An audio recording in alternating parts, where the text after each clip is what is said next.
Good morning, good afternoon to the Proactive Health Collective of Keene. And last week we were discussing epigenetics and some cool stuff, and we figured we'd sort of spill over from that topic from last week.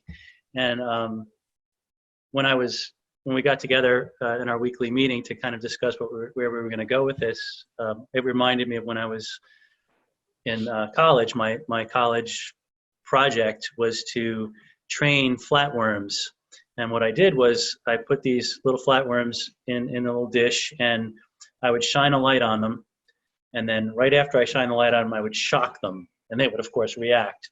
And so I did that a number of times, and then I cut all the worms in half and let the heads grow tails and the tails grew heads to see if the tails and the heads, which ones would retain the memory. And basically what it came down to was the tails remembered just as much as the heads.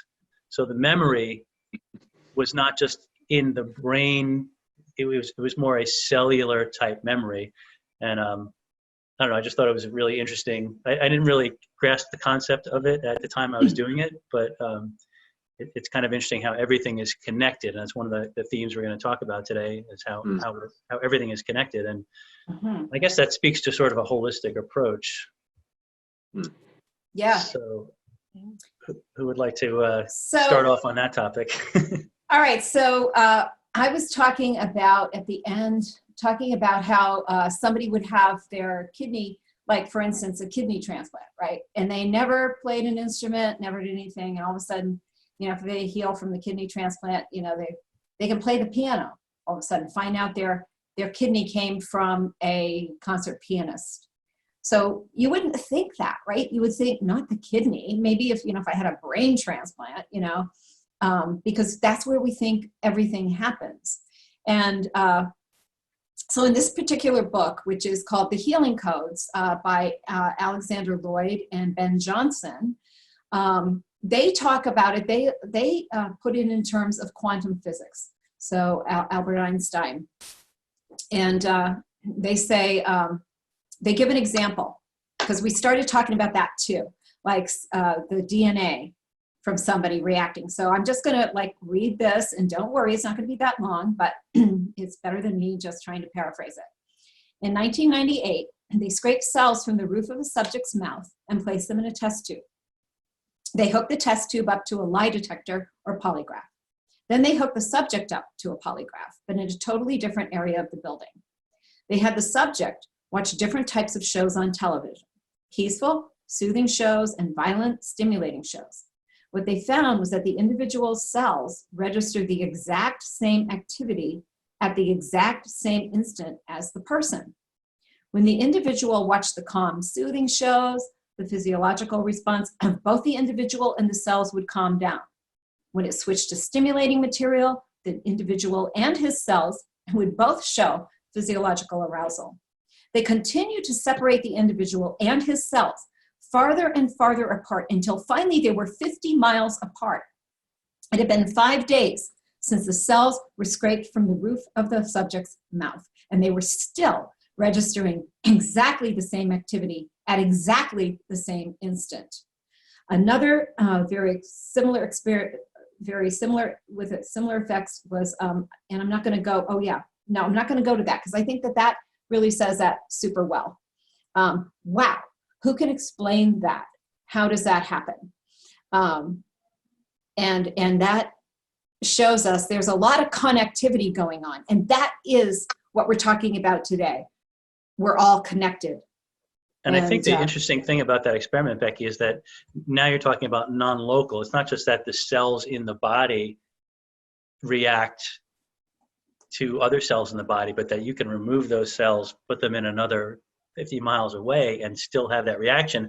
And I remember reading about this experiment too. One of our mentors, Doctors Matt and Tisa Asabelli, has talked about this, and how the response is actually real time. Mm-hmm. So it's not like this signal has to travel all 50 miles away, and then the delay in that the signal was actually real time in the response. And how does that benefit us? Well, they go on to use the science of quantum physics through these series of hand motions around the head in a certain way of cleaning up, okay, the cellular debris. So here's the deal. We talked about epigenetics last week, and Allison really put together well how you can actually even inherit people's cellular debris, their cellular junk. So maybe your grandmother went through something horrible and somehow this passes down to you. So what do you do with that? How are we even still alive at this point in time in 2020, if that's the case? So we need to have ways to remove that and clean up that cellular debris. So the way I understand it in these terms, the quantum physics is, okay, so your adrenal glands, they are your stress glands, right? So here you are, you're being chased and somebody's hunting you down and you're going to just, everything is going to stop. Your body is going to stop its digestion. It's going to stop any desire to, you know, use the bathroom or whatever. Everything's going to just shut down. And then you're going to get through that crisis and you're going to go back to everything working normally. But when people have been under chronic stress, and especially when we've had people with PTSD or whatever, the adrenal glands are exhausted and those organ systems don't go back. And so we end up with chronic disease. So we need ways in which to clean that up. In other words, you know, get I think of like a really filthy fish tank and get something in there just to brighten it, just to clean all that stuff up. And that's what we need to do with ourselves in the body. So in this particular, the healing codes, they use the science of quantum physics to create a spark plug type connection, and to reverse cellular memory. So they'll say something like, all right, so you have a really hard time getting up in front of people and speaking. So when do you have this horrible fear. So when do you remember the first time that ever happened? Well, I remember I had to get up in first grade and read in front of a class and I mispronounced a word and my teacher ridiculed me in front of the class or something like that, right? So they have you do something like this. They have you hold that thought.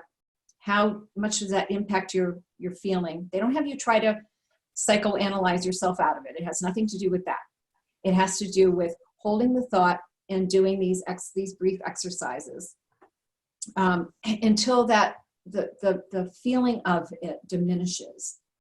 Now, a lot of people who don't know science and might be skeptical and might be worried about, is this like some sort of demonic thing? It's not. The authors of this particular book are actually, they say, you know, if you want to know about our beliefs, we're like born again Christians. We believe in the Bible and the whole thing. But these are universal principles because this is how the universe has been created. And these principles will work for anyone, regardless of your beliefs. And so you can heal. And in this book, you will see people have healed themselves from very serious diseases.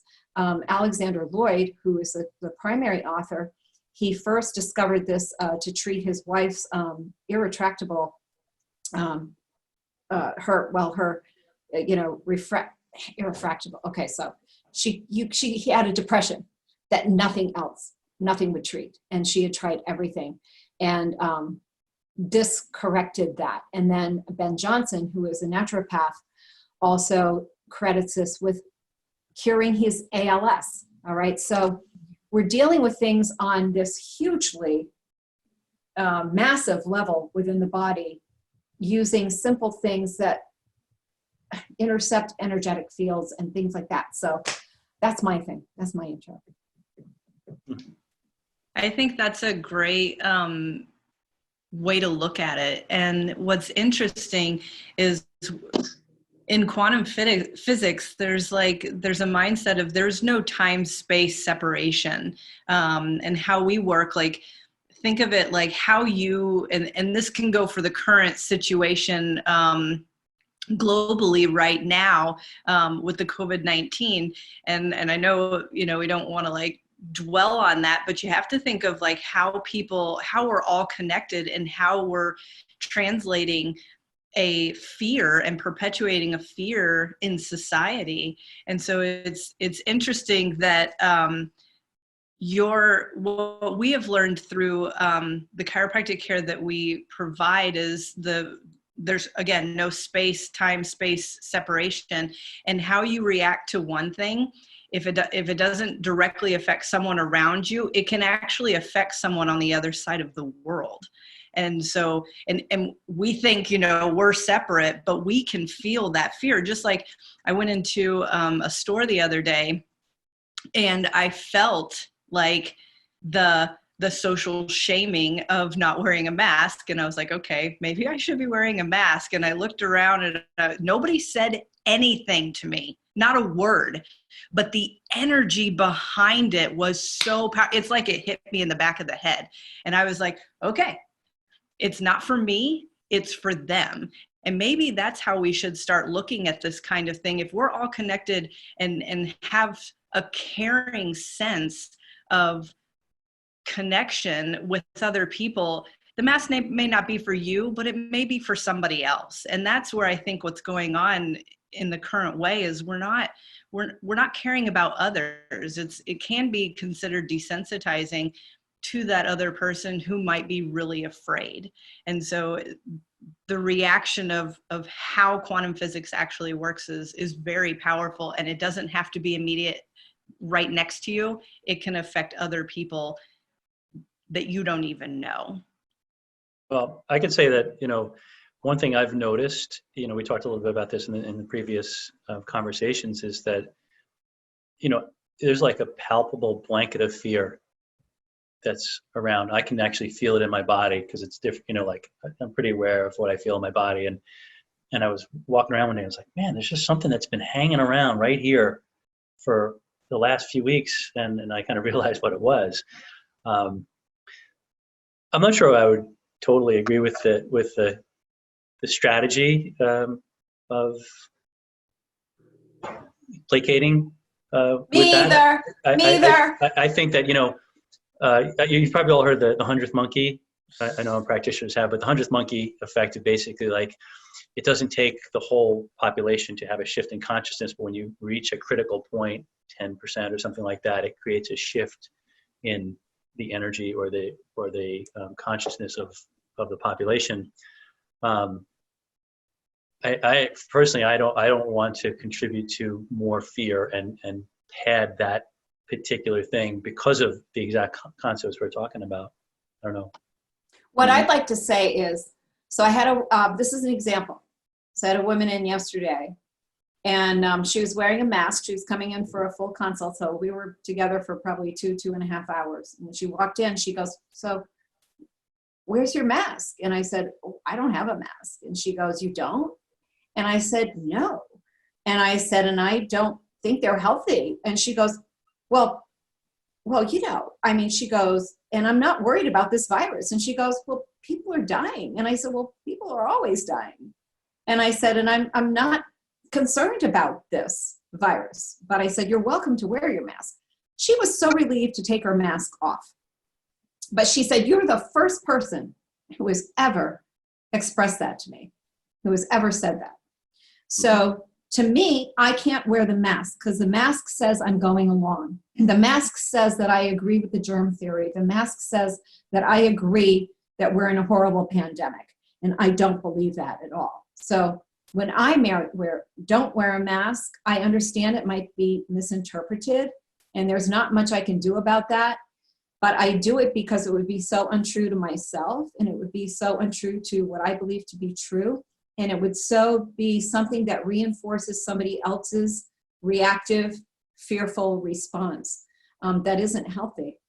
And yeah. Yeah, and I love that being free to speak your truth in a time like now is incredibly valuable. And I think that it's decreasing in prevalence. I'd like to encourage people to do that. And I'd also like to take the opportunity to step back a little bit and look at this in terms of the neurology. So as chiropractors, we focus on the spine, we focus on the spinal cord, more specifically underneath. what's actually happening. And what we ultimately look at, we boil it down outside of all the objective measure where we're measuring your autonomic nerves and your, EMG and heart rate variability to see how you're adapting, all these objective measures. And we take a look at what's just going on. What we see is that we see there's a disconnection. In other words, a lack of connection, or maybe we could call this coherence, which let's just define that term in this particular case as a state of harmony and of connection and of sort of like, we're spinning here in an appropriate way and we're also spinning here in the same appropriate way so that there's coherence through the whole system. So we have a lack of coherence now, both in our physiology and in our, broader scope of our, communion, the community that we live in as social beings. So we're talking about our body, we're talking about our life, we're talking about our relationships, we're talking about our finances, we're talking about all of these things. And one of the things that I'd like to talk about, and Allison, maybe you can pick this up we had talked about organ transplants and how that has the potential to create some really interesting things. So some good stories there. But ultimately what we came to is that we came to so how do you change your state? How do you change your state when we're sort of locked in a perspective, when something seems pretty solid, and Becky, what you were talking about with that type of healing, how do you actually start to change those different points to allow for the cellular memory to shift? Because the truth is that healing happens in an instant. It happens in an instant because of a state change. If you ask somebody who's beaten cancer, they will often tell you that they are completely different now than they were before they had it. Yeah. Right? Sometimes people even say, best thing that ever happened to me, because holy cow, look at my life now. Yeah. Right? I had somebody, my first cancer person, and he was his girlfriend said, he could have squeezed a penny, and got water out of it. And he got cancer, and he gave somebody one of his favorite antique cars. He did all this stuff, and, and just forgive my language, but she goes, hell, cancer is best thing ever happened to Harry, but it's exactly what you're saying. It's a complete state change. Yeah. And what I'd also like to invite you into the idea is that we don't have to have a health crisis like that in order to make this state change. Now, is there a lot of or a little bit of energy when someone gets that type of diagnosis? There's a lot of energy there, right? And what I mean by energy is I just mean experience, how you feel in your body, the way your thoughts are going, the exhaustion that comes with that type of a diagnosis. So there's this really high energy state, for lack of better description, that happens. And then that precipitates a complete state change, or the opposite. So you're either going to reorganize and grow, or the whole system's going to break down. And we do see both happen, right? So here's the invitation. The invitation is those people that have beaten cancer have completely changed. They're on the other side. And it's not just some mental emotional gain. Their state has changed their physiology. That cancer is no longer congruent with their system, the way that they've been living their lives. All of those things is completely shifted. So we have to look at then, we're talking about cellular memory, what gets locked in. So, trauma, PTSD as an example, will create kind of a broken record, right? We're talking a little about this, create kind of a broken record in there. So the cellular memory gets stuck. And there's all sorts of ways to improve memory, and you can Google that. But in terms of just the actual cellular memory, it sort of gets stuck. So if that's locked in the cell and it has tension, what it ends up acting as, a binding agent to a certain time and place and a certain reaction. So the system enters this, we talk about PTSD, it enters literally a lockdown where it's hypervigilant. It thinks it's still that time and place. So it's binding energy. It's keeping energy. If we put this on a social scale now, it's the sort of self-preservation, binding energy. I need to, hoard the food, grab the toilet paper, pull all the things towards me just in case. So this is a binding energy. Now, if we are binding energy, if we go back to our cancer example, is the system in a state of reorganization and growth, or is it in a state of static and ultimately decay? Well, the easy answer is that it's static. and ultimately it's in a state of decay.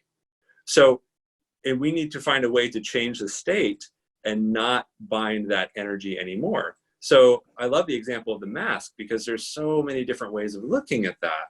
One is just, of course, there's hopefully first like the compassionate view, which is tied into our worldview. So ultimately what it is that we want to see in the world, the dream that we're giving right now, that when it's tied into that from a compassionate place, then we know whether it's the choice to wear it for someone else, or whether it's the choice to like really, connect with people on the importance of not, whatever side of the fence you're on. It's just that there's a compassionate piece there. So there's a difference. And so compassion, frontal lobe of the brain, it takes a lot of energy to run this thing. If you're in a stress response, if you're binding energy, you can't. And all the brain scans show it. So if you're running it from a place of compassion, you're not binding energy. It's free energy. It's energy for growth. It's energy for a reorganization. Because if the mask is being worn for self-preservation, in other words, keep me safe, you have something that is going to make me incredibly sick, please get away. Sort of like the self-ness here to like protect, that is binding energy. It will not serve you. So I would invite you to see that as not a solid perspective. I know that's what's going on in the media, but don't see that as a solid perspective. Change the way that you see this, because your neurology will thank you. This will actually trip up that broken record, and it will create a reorganizational energy. So if wearing the mask is right for you, great. Do it out of compassion and out of support for your community. If wearing the mask isn't right for you, well, then get really clear on why and find out how does that really relate to your own compassion and for what you wish for your own community. But regardless of what it is that you're doing, you have to wire it into that, and it has to be authentic for you. Mm-hmm. That will go from a binding state, which is a selfish type of state, to a freedom state where now we're growth and we're more about community. Because we didn't get into this type of situation by looking at an inclusive view and looking it's this kind of like very interesting time. And I've been saying, may no crisis be wasted. And when we say that, what we mean is that there's a tremendous opportunity here. We have disconnect. And what we really want to do is that we want to move toward a recovery where we go from binding energy in our cells to this generous shift where there's this boundless energy where it's being given out into the world.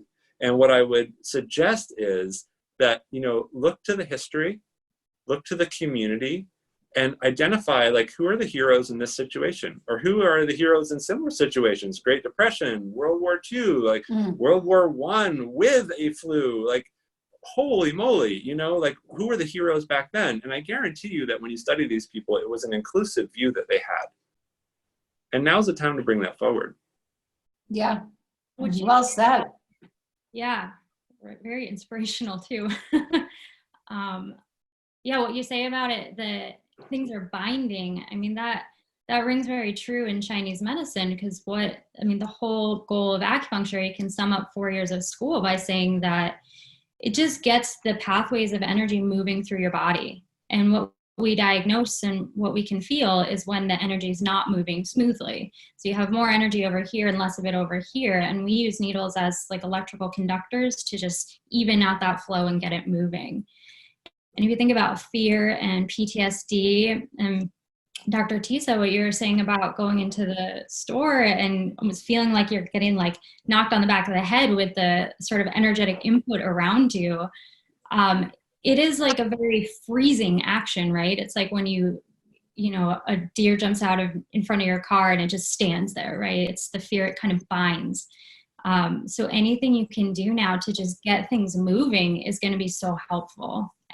Exercising, or you can do activities like Rebecca was talking about, these like motions that you hold that I don't know anything about them, but it sounds similar to tapping or emotional freedom technique. It's abbreviated EFT.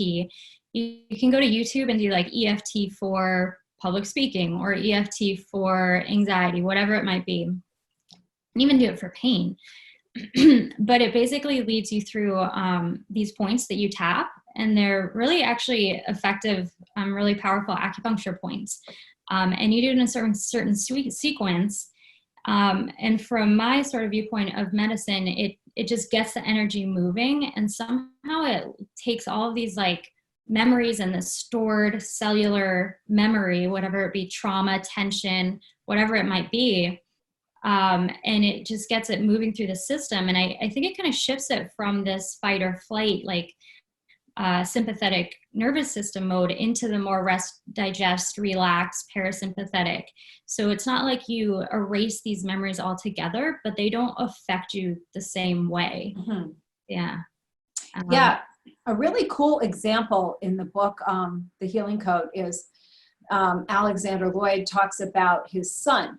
Okay, so his son, maybe about 13 years old at the time of this writing, somewhere around there.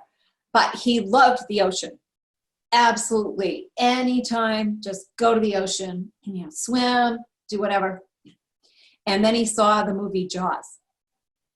And his parents are like, hey, let's jump in the car. Let's go to the beach. And he's like, yeah, I don't really want to go, And they figured it out, right? And they're like, you got to do the codes. Okay. You got to take the codes to this thing that you just saw, this movie Jaws, and you don't want to go to the beach. That's a really cool, up-to-date example of this thing happened right now. So practice these codes, and it worked. He was fine.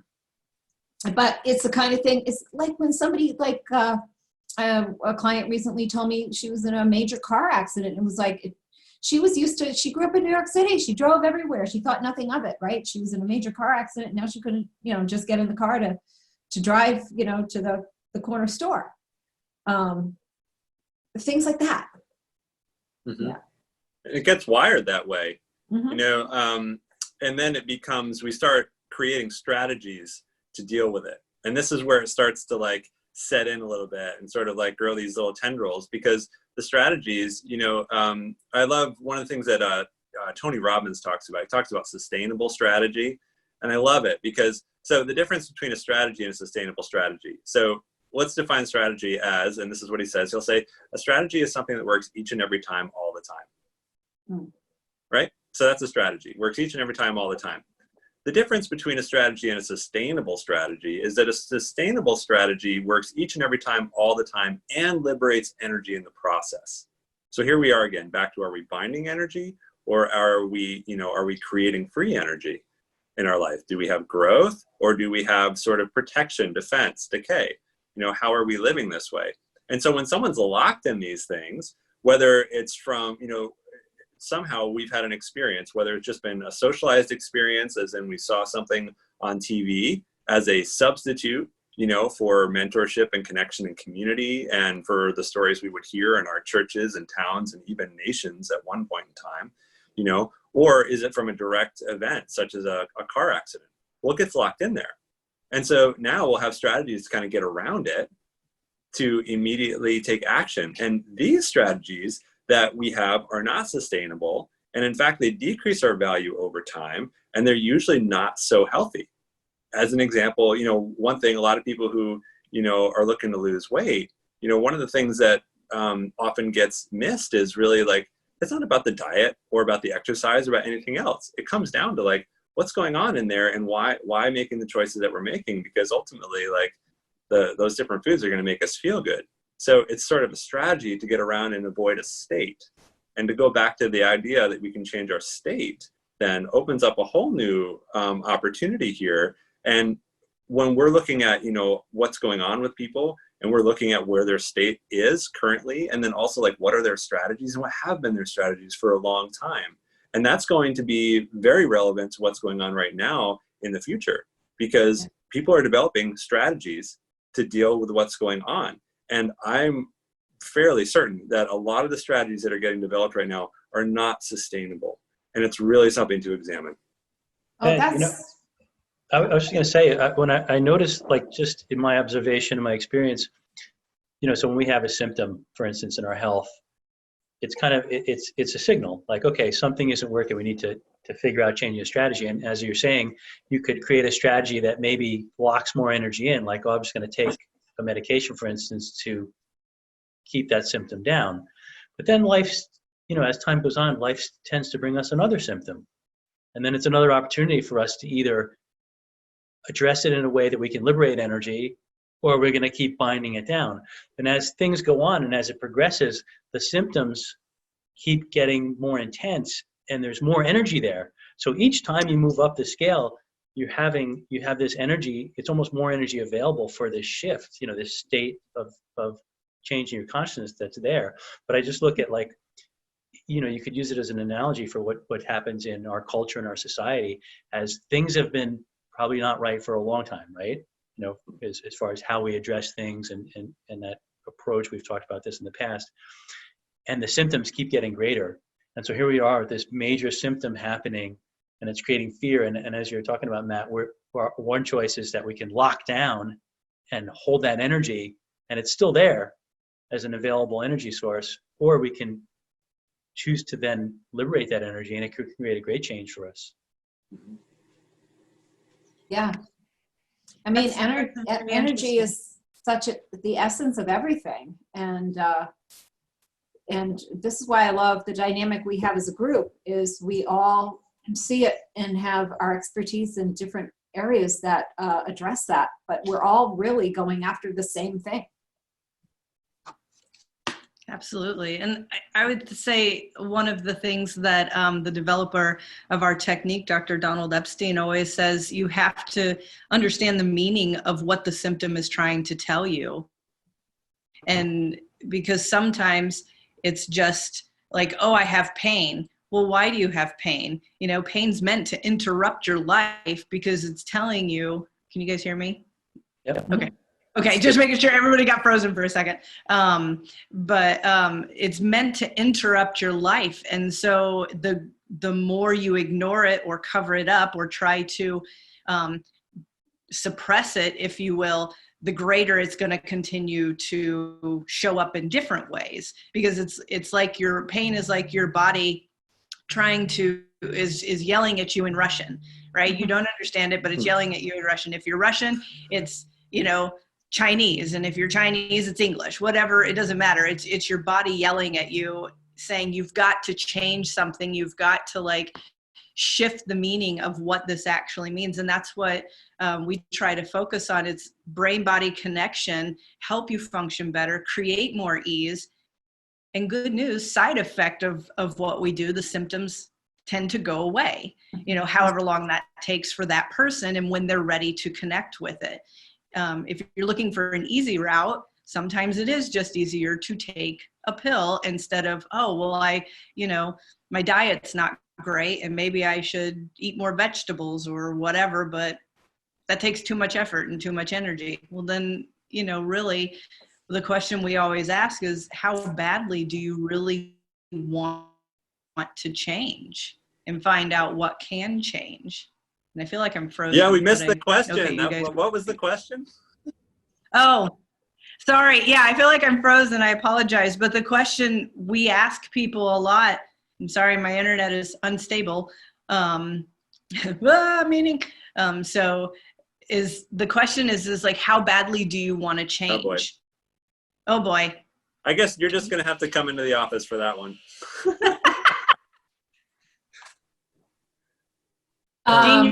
We could all hear her. We all heard the question. Yeah, I got it. Oh, really? Maybe it's you. Maybe it's you. It's not you. It's me. It's our internet. Okay, so we got the question, right? How badly do you want to change? Very badly. Very badly. Well, were you done, Dr. Tisa? Yes. Yeah. Oh, okay. That's one thing I love so much about Chinese medicine, is that when you look, just like Dr. Jean was saying, a symptom it's like a sign. It's like your body's saying, pay attention here because there's something that you need to fix. And if you don't fix that, it screams at you louder and louder. And if you still don't fix that, it's going to scream at you just a different way until you do something about it. And Chinese medicine, we look at all these symptoms and signs as all part of a pattern, and then whatever the underlying imbalance is in your body is the pattern, and that's what we treat. An example that speaks to this well is children with asthma. I don't know the study or anything, but there were children with asthma and they were given a medication and it suppressed their symptoms so they could breathe okay. But these children started developing skin conditions like eczema and psoriasis. And in Chinese medicine, the lungs governs the skin. It's all the same organ system, all the same pattern.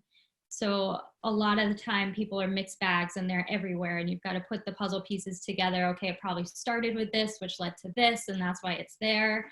But every now and then I get a patient come in and every single thing in the checklist is the same exact pattern. And it's just it's so amazing how the body works. And I think we each have our own individual language that we followed is to be able to identify and treat the underlying imbalance and fix or correct or adjust the symptom in that way, treating the root branch. Yeah.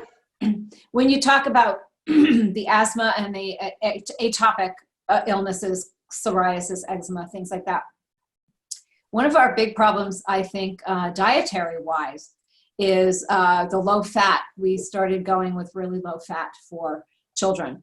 And lung surfactant really relies on saturated fat. So, we need the real food. We need real butter, real full, the way God made food. Okay. So you can't improve on it. So you start giving children, 2% milk because, I don't know, you think they're going to get fat. We didn't have 2% milk when I was a kid, and most of us were too skinny. We didn't have the obesity problem among children during my time as a child. So yeah, you look at all those things, they are certainly connected. And those they're important. So like you say, exactly, Allison, how you look at that from a traditional Chinese medicine perspective, right? How did all these different cultures, all these different disciplines understand the same basic laws of nature and address them? I think it's wonderful. And it's something to be very respectful of. Yeah. Awesome. We were talking a little bit about, the cellular and the cellular memory and connection of all things. I think, Allison, we had discussed in our meeting earlier about what happens with a transplant. We never pursued that. I just thought it was an interesting thing that maybe some of our audience would want to hear. Yeah, I don't have a ton to contribute on it, honestly, except that it's so fascinating to me. And I remember Becky was sharing the story about with the kidney transplant, and that person could play the piano, which is amazing. And I've heard different things about other organs where you inherit the flavor of something, you like the taste of something that you didn't otherwise like. And I tried to do a little bit of research on this to find out if there was more commonalities between certain types of organs, because that's what's really fascinating to me as an acupuncturist, because the pathways that we work on in the organ, it's one and the same. So if you're transferring the actual organ, you're really transferring the entire energetics of that organ. So like energetics of the organ, for example, like the gallbladder governs decision making and planning.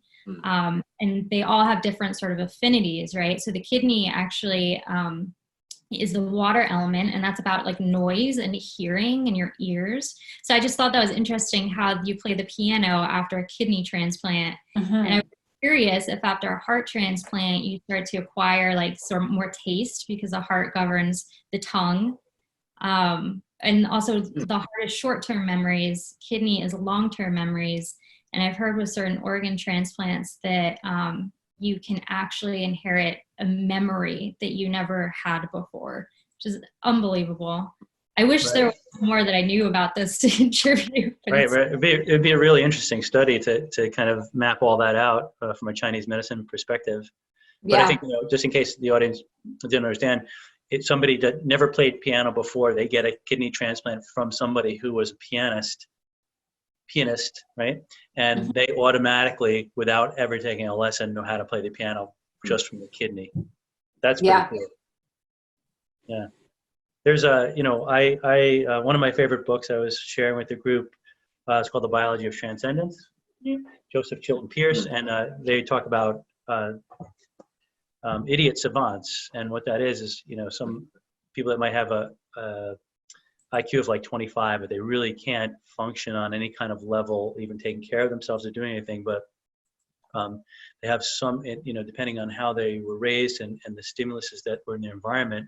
There was a famous pair, twins that were idiots, and they basically had a calendrical toy. So it was a calendar toy that they played with, and they were famous, what they call calendrical savants, where you could ask them what day of the week, in 2045 on May 2nd, what day of the week is that? And boom, they'd have that information. So it's not something that gets figured out, but they're accessing this non-local information. There's a field of information out there. I don't know, I know a lot of us here in the group are musicians. I think back to all the songs I've ever written.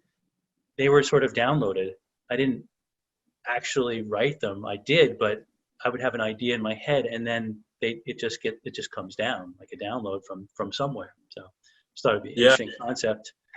I love that, Gene. Yeah, there's so around that music thing. So, and this actually, who was Elizabeth Gilbert, the author of Eat, Pray, Love, and a number of other great texts. She did this great a TED talk on genius. And so genius, the quick historical bit on that is that the genius was seen as an external entity, something that was outside of oneself, that came to the artist, that came to the musician, and gave them what it was that they were going to create. So what she says is, so if your work was really, really great, it meant that you had a good genius. If your work was just kind of like, yeah, well, it wasn't you, it meant that your genius was a little lame. So somewhere along the line, what happened is that we took this idea of genius as an external entity, and we basically brought it into the idea of self, and we attached that to a meaning about self. So the truth is that genius was always something outside of oneself, and suddenly we attribute that to a person, that their genius, in other words, like this, versus what they are a part of as being the ultimate creative force. Yeah, and I've heard Einstein and those types have always talked about how they're just downloading that information. It's not them, so to speak. Yeah. Maybe they just have, their structure is set up in a way that it can receive the information. Yeah, and he points toward that in a very sort of camouflaged way when he says, and this is to paraphrase, but the problems of today will never be solved by the same thinking that created them. Yeah. I love that. The problems of today, in other words, great context for that right now, isn't there? It doesn't matter where you are in the world. And that the problems of today will never be solved with the same thinking that created them. And it's a little camouflage, but I believe he is pointing toward that same thing that comes from an inspiration, that comes from creativity. And we know creativity to be the leading edge of vision for what it is we want to see in the world. Full circle back to where's the compassion, where's it coming from, and what do you want to see in the world? Wonderful. Now, I just have to piggyback on that. Yeah, this is great. I'm learning so much. Going back to this book, The Healing Codes, and we actually had a question in our Q&A. What is the book? I missed that. It is The Healing Codes, or The Healing Codes by Alexander Lloyd and Ben Johnson. But they talk about, from Einstein's, again, whole thing, that it's about energy. It's all about energy. So if you have been following our webinar, we've gone back several weeks. We talked about the rollout of the 5G at the same time as this big pandemic. We talked about how every 11 years the sunspot frequency changes, and we see big shifts in things with people's health. But so if you just bear with me, what about medicine? This is from that book. What about medicine and frequency? Do we use frequency in medicine? Well, yes, on a very limited basis when we have to. But understand this, when you realize what frequency is and what it can do, you understand that using frequency in medicine would literally do away with the pharmaceutical industry as we know it. Do you think that will happen? Using frequency for diagnosis is safe and becoming fairly common. X-rays were the first use of frequency to make diagnosis. EKGs, EEGs, and HRVs are all examples of detecting energy frequencies to make a diagnosis. Ultrasound uses sound waves in this process. The latest entree in magnetic resonance imaging, MRI. Now most people think that the significant word in MRI is magnetic, but the magnetic field only enhances the resonance or frequency of the atoms to make them more visible. So the whole reason MRI works is because of the resonance or frequency of the atoms. This is what MRI detects. So, well, what about healing? Remember, this is very dangerous territory. When you take a stick and go into the lion's den and shake it at the lion, the pharmaceutical industry has more money, power, and leverage with politicians than is imaginable. The truth is, frequency has been used in healing for decades. There was a PhD in the 1920s and 30s by the name of Royal Ryman Rife, who was consistently successful with cancer patients using frequency alone. He was actually the discoverer of how to use one frequency to carry another, as was just mentioned. Rife invented a light microscope that could see up to 30,000 power decades before the electron microscope. No light microscope before that could see greater than 100 power. His brilliant discoveries were apparently a threat to some people. However, his lab with his records mysteriously burned down and he was denigrated as a scientist. One of the most brilliant scientists of the 20th century died a broken derelict. So we got to understand that we have huge enemies against the things we're talking about that people can do simply themselves. Yeah, do a little research on Tesla. See what they did to him. Yeah. Did you know that the chambers, I was watching one of those shows on History Channel about the Egyptians, and they think that the chambers in the pyramids, because nobody knows what they were actually for, but some of the top archaeologists in Egypt that they really trust, they say that the chambers were most likely sound healing. So the way that they were built was would create a certain frequency which would heal people. And that's kind of like you were talking about Rife, and I believe he's probably where the name the Rife machine came from. Yes. Mm-hmm. One of my friends, I went to a practitioner that used Rife on her to reverse her Lyme disease. And the way I understand it is that when something exists at a certain frequency, something else in nature cannot coexist at that exact same frequency in that exact same location. And there's like a video of a bridge that was recently built somewhere in Europe, I think.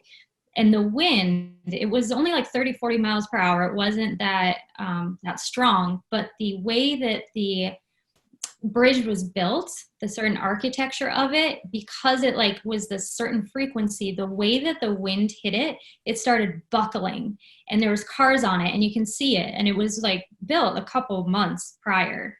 So the Rife machine, I've YouTube videos on this, and they show little bacteria and microbes swimming around in the cell, and then they're happy there, and then they use the Rife machine on them, and they freeze, and then they start shaking, and then they just implode. Yeah. Now, listen to this. So continuing there. So therapy using energy frequencies has only been allowed to enter medicine where there are no effective drugs. For instance, with kidney stones. We use energy at the frequency of sound to break them up. Dermatologists now use certain light frequencies to stimulate healing and hair growth to damage skin. The Parade magazine of the newspaper reported an experimental cancer therapy where they insert a tiny needle probe into a tumor, tune the probe to the frequency of the tumor, and it burns the tumor up. So medicine is beginning to enter the age of energy. But make no mistake, there are tremendous forces standing against this move, especially if ordinary people were to be able to use this themselves in their own living rooms. Think about the loss of power, money, and control throughout the whole medical establishment if people could heal themselves without a doctor or professional practitioner. One day, because we use kinesiology here in the office as one of our tools, and it's all based on frequency and vibration. And every substance, based on its molecular structure, has a unique vibration to it. So mercury vibrates differently than does aluminum, than does lead, than does wheat, and so forth. And the body, the nerve system, as certainly doctors Matt and T should know, can pick up and read vibrational energy. Just like if you walk in the room and somebody's angry, it's like you feel something, you feel the vibe or vibration that's created.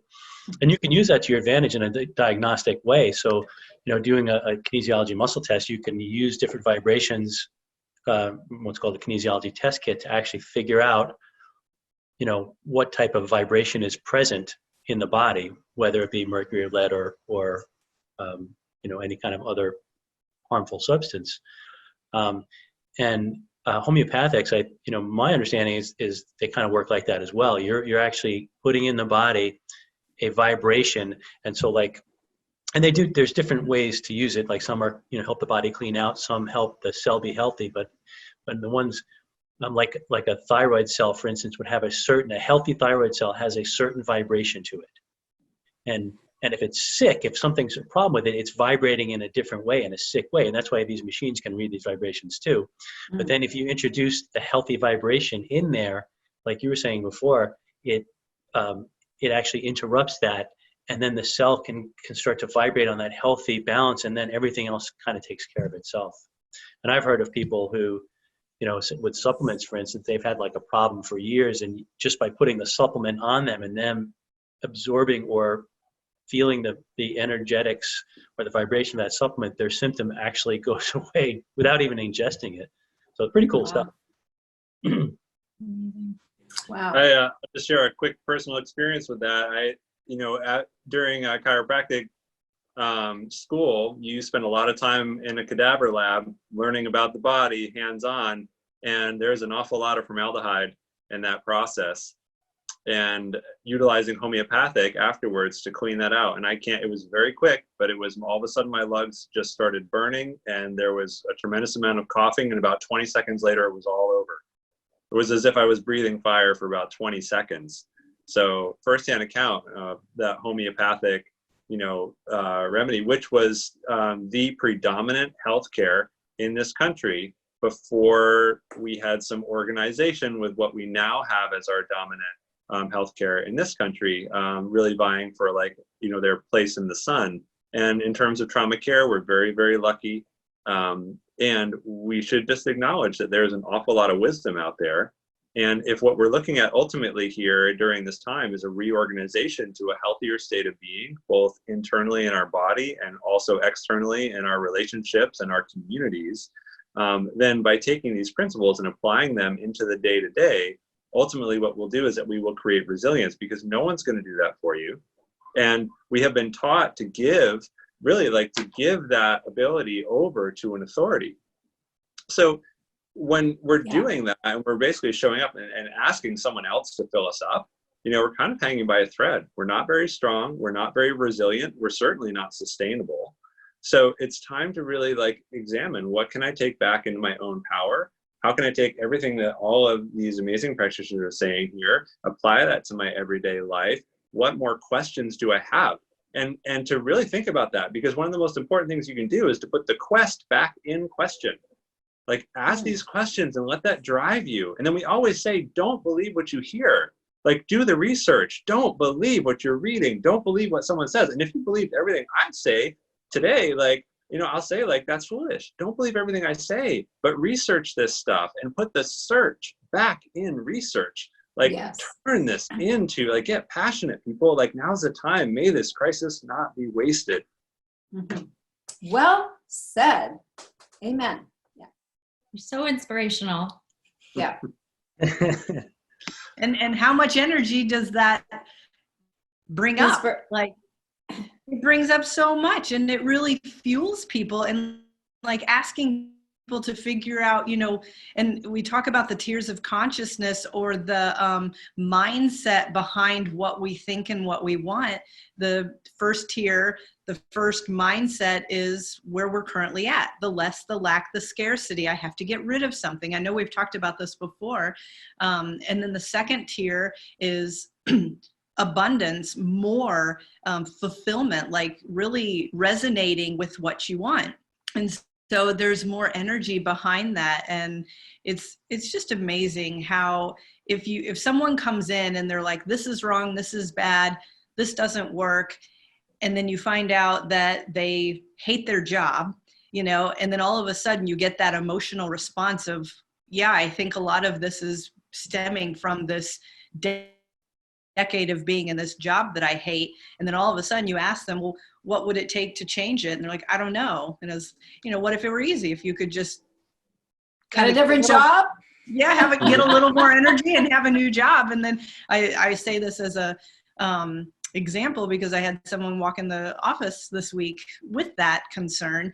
And by the time she came back for her second visit, she was like, I've already started looking at like what you had said, and it just gave me a little bit more encouragement to do something about it. She started looking for jobs. And she's like, I know right now may not be the best time. And I go, maybe it would be. And she's like, yeah. And so, I mean, again, the state change, the energy, the frequency shift in our bodies. I mean, it lights people up. It's so fun and so powerful. And this might sound super shishi woo-woo, but for that kind of thing, the herb that we use for that is agrimony. So agrimony helps you to be clued into things in your life that you need to let go of. So that maybe be something to talk about another day. But yeah, I mean, that's a very interesting subject, and I don't understand it all, but yeah. It'd be a great topic. Yeah. So Bach flower remedies for things like that. Right. They work homeopathically. I think they're very subtle, but they're effective. Astoundingly effective. And same as homeopathy, just that energetic part, because that's what we say. Like if I use an herbal tincture with somebody, that's working on a pharmaceutical level. But if we use a Bach flower remedy or homeopathic, it's working on an energetic level. right. Yeah. Yeah, and I guess the theme here is don't be scared of energy, because it envelops Keeping you alive. it's everything is energy, really. I mean, if you think about it, on our bodies in general are nothing more than energy. Like we think of it as flesh and blood, but if you go down to the a basic atomic level, we're more space than we are stuff. And even the stuff that's there is only there sometimes, and sometimes it's not, but that's getting into quantum physics. Yeah. Just an interesting little side And maybe note. being overweight a little bit.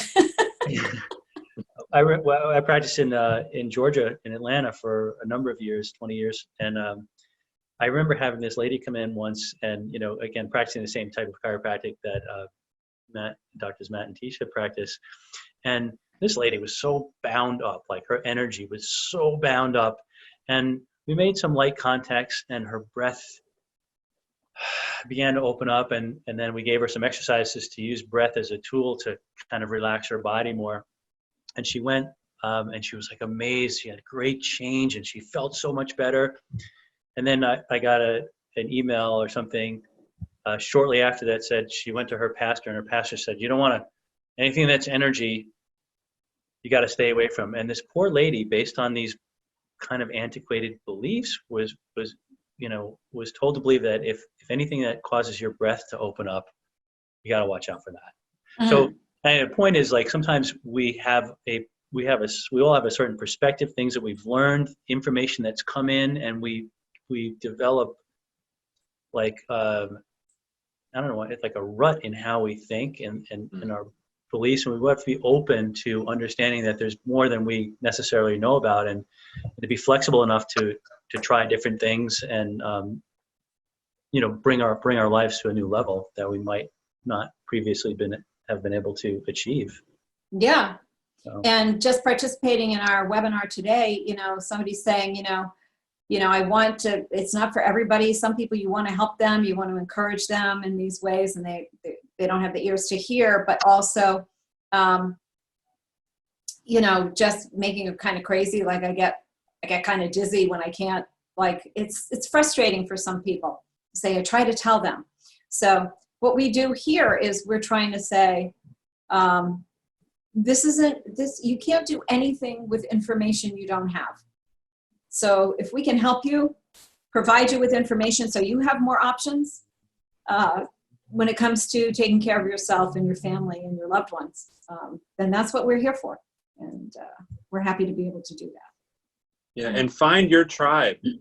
Find your tribe, the people that believe the way that you do, and invest in them, especially those people that live close. There's so much disconnect. There's so much, the social distancing.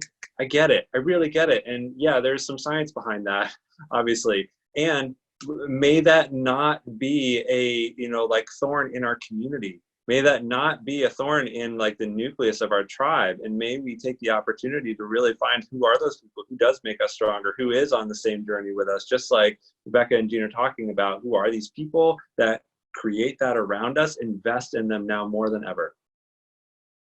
Absolutely. Yeah. And maybe just a parting shot, Governor Cuomo on Wednesday said he's very shocked to know that 66% of the COVID cases have been from people who have been self-quarantining and who have been staying home. Mm. Yeah, I think we'll know a lot more. 66%. I think we're going to find out more. So I would say don't keep your distance so much. Please don't be worried about your fellow human being. And if you feel like you have symptoms or you're sick with a cold, or I don't even mean COVID, just anything. I mean, use your common sense, but please, let's start opening our homes up, having people over for dinner and barbecue, doing whatever, go out to the park. Come on, let's like call this over. All right. One thing I want to super quickly mention, just being on the topic of energy, is there are things that you can do to like protect your energy field so that you're not as influenced by the fields around you. It's like, Dr. Teese was talking about going to the store and feeling just like bombarded by this. Even if you're going into a really stressful environment or something, visualization, everything's frequency, and it sounds totally woo-woo, but just visualizing that you have a field and you can pick a color around you can be so helpful. And you can do that first thing in the morning if you want, and really focus on strengthening it and then revisit that throughout the day. And there's also another Qigong exercise that I really like, and I use in between patients often to just discharge any type of energy from your body. So I'll share the link to that on the comments of the Facebook page. I would also say, hold into your own truth and understand that you're there to exert your energy. So that if you are not worried, and if you're not fearful, and if you are feeling love and compassion for people you see in the store around you who have this worry and fear, that your energy can expound to them. So feel yourself more powerful and more confident in that, rather than as more of a sponge for other people's energy. Awesome. So Debbie asks, if people stay 6 feet away, are they safe from me not wearing a mask? I've kind of looked at this a lot. I don't know of any science that says anything about 6 feet, how they came up with that. I think it was just an arbitrary call, to be honest with you. So, I think what Rebecca was alluding to in that, 60% of the cases that they're finding in New York were people that were sequestered at home, staying at home, is that I think we're all going to get this. Like, it's going to move around the culture like any virus does. And so it's sort of an inevitability. We're not going to social distance to protect ourselves forever. We're social distancing to flatten the curve, right? It's around, it's everywhere. So I think we'll know a lot more a month from now. So without saying, right or wrong or this or that, like moving forward, eyes wide open, focus on the love and compassion, do what you can, take what works, research the rest. We'll know a lot more in a month. Maybe. Awesome. I say just get out there and let's get back to life. Yeah. Sorry. That's it. Yeah. Well, we all have our opinions, right? Yeah, so, we do. So makes it rich. That's right. So any other questions here that we want to handle before we go? I think we're all set on that. Well, we had one comment that a person uses tapping and finds it very effective. I thought that was good to hear. Some feedback there. Yeah. Yeah.